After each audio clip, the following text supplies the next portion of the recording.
capítulo 16. Glória a Deus. Juízes, capítulo 16. Glória a Deus. Cadê o glória a Deus? Glória a Deus. Sejam todos bem-vindos na casa de Deus nessa noite. Glória a Deus. Você que preferiu ouvir a palavra de Deus, Deus tem uma palavra para você aqui hoje. Amém. Glória a Deus. Glória a Deus. Quem crê que nasceu para liderar, levante a mão. Glória a Deus. Glória a Deus. Glória a Deus. A partir do momento que Jesus chama alguém, já é com o intuito dessa pessoa ser um líder. Seja homem, seja mulher, seja jovem. E depende da posição de cada um.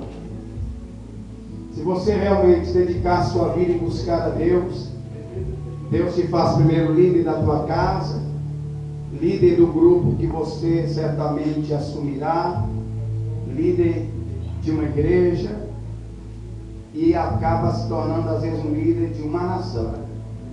Os Estados Unidos é um país onde, entre aspas, as pessoas dizem que é um país evangélico. E em partes eles são, alguns deles.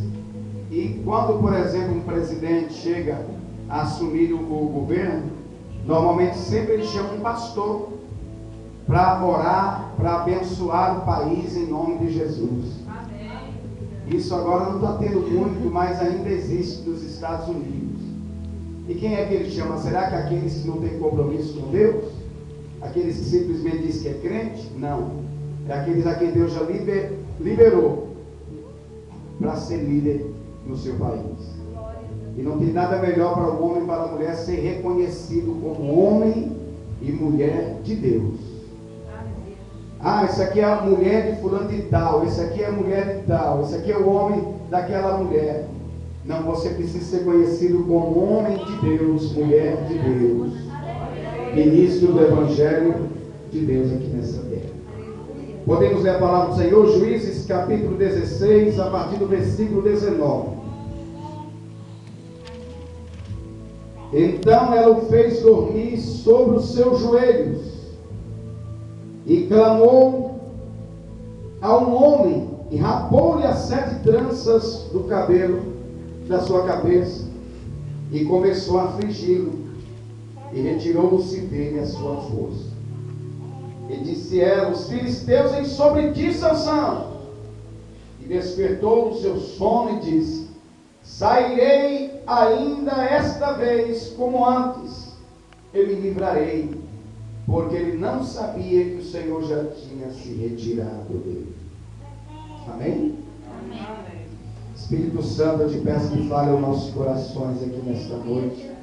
Que nenhum de nós venhamos sair daqui da mesma forma que entramos, mas possamos sair daqui abençoados pela grandeza e o poder da tua palavra, Senhor.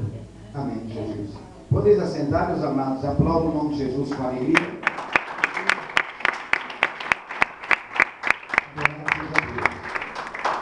Aqui nós vemos uma cena que na realidade nos choca muito. De um homem que nasceu sob uma promessa de Deus. Este homem na realidade nasceu em meio a um problema sério entre o povo de Israel e os filisteus. Os filisteus sempre foram inimigos cruéis contra o povo de Israel. E quando o povo clamou, buscou socorro em Deus, Deus disse: eu levantarei entre vós um libertador. E Deus procurou entre alguns para ver se havia alguém que se disponibilizava em buscar a face de Deus, mas infelizmente nem todos estavam preparados para aquela missão. Agora nós vemos Deus chegando a uma e dizendo para ela: olha, tu irás ficar grávida, terás um menino, e esse menino eu quero que você tenha um cuidado especial para com ele, porque isso é uma providência de Deus para com o povo de Israel. Amém. Na realidade, este homem chegará o tempo em que ele libertará o povo da escravidão. E agora nós vemos a promessa se cumprindo, e aquele moço deveria ser nazireu desde o seu nascimento até o fim da sua vida. E uma pessoa que é separada a ser nazireu é aquele tipo de pessoas que não pode tocar em pessoas mortas, não pode cortar o seu cabelo durante o tempo do seu nazireado, na presença de Deus, e não pode tocar em coisas imundas. É uma pessoa que na realidade era totalmente separada para o serviço de Deus. E aquele menino foi crescendo, sabendo da responsabilidade que estava sobre ele. Mas infelizmente, meus irmãos, ele não valorizou o privilégio que Deus colocou em sua responsabilidade. Eu quero te dizer, cada um de vocês que aqui estão, preste atenção na palavra, meus irmãos.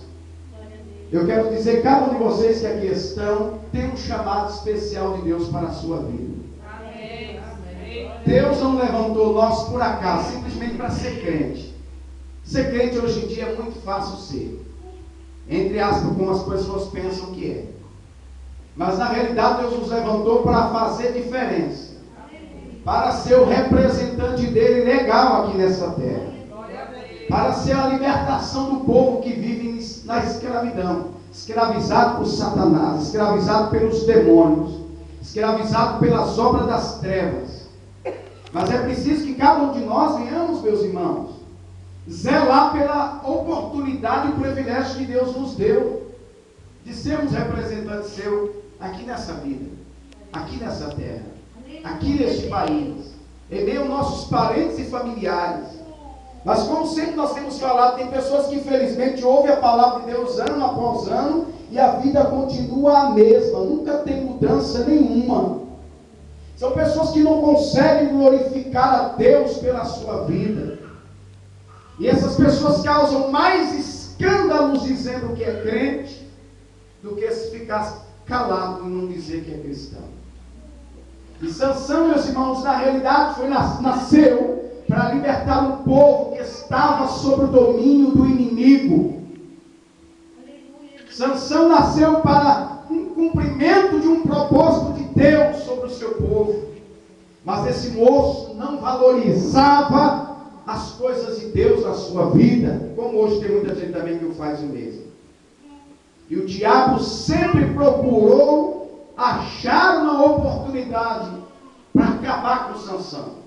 E Sansão, quando estava em um período em comunhão com Deus, ele conseguia avançar no território do inimigo e causar problemas para o inimigo e libertação a alguns do povo de Israel. Só que Deus não estava visando apenas uma região, Deus estava visando um povo inteiro, uma nação inteira que estava sob o domínio do inimigo. Quantas das vezes nós achamos que já fizemos muito para Deus, achamos que já fizemos demais para o reino dos céus, e às vezes achamos que fica só por isso mesmo, e Deus numa visão de nos dar coisas maiores. Irmãos, é preciso nós como seres humanos, e principalmente como cristãos, ter duas coisas importantes na nossa vida. Primeiro, visão no chamado que Deus nos fez, e outro, comunhão com Deus. Quando um homem ou uma mulher reconhece esses dois pontos importantes, visão e comunhão com Deus, não tem mais nada que o tire ele da presença do Senhor. Não tem nada que impede essa pessoa alcançar os seus objetivos diante de Deus. Quanto está entendendo? E o que é visão? É viver aquilo conforme a orientação do Senhor. Porque a partir do momento que eu entrego a viver uma vida em Cristo Jesus, eu tenho que entender que quem me domina agora é Ele. Antes eu ia para onde eu queria, fazia o que queria, falava o que queria. A partir do momento que eu sou um cristão, é o Senhor quem dirige os meus passos. Amém. Eu tenho que prestar conta com o meu Deus, com o meu Senhor. Não é qualquer coisa que eu vou fazendo, que eu vou falando, que eu vou vestindo, que eu vou comendo. Eu tenho que ter a sensibilidade do Espírito Santo, saber o que realmente Deus quer para a minha vida. E andar conforme a orientação de Deus, porque Deus fala conosco, como falava com Adão lá na virada do dia, todos os dias no jardim do Éden. Existe um momento em que Deus libera a sua palavra, e é exatamente essa palavra que nos faz, irmãos, a dar continuidade às sequências da vida. Porque cada ação que nós fazemos, ou que nós fizermos, gera consequências que estão em nossa volta. Exemplo, se a igreja aqui, um membro da igreja, começar a viver uma vida errada, uma vida de pecado,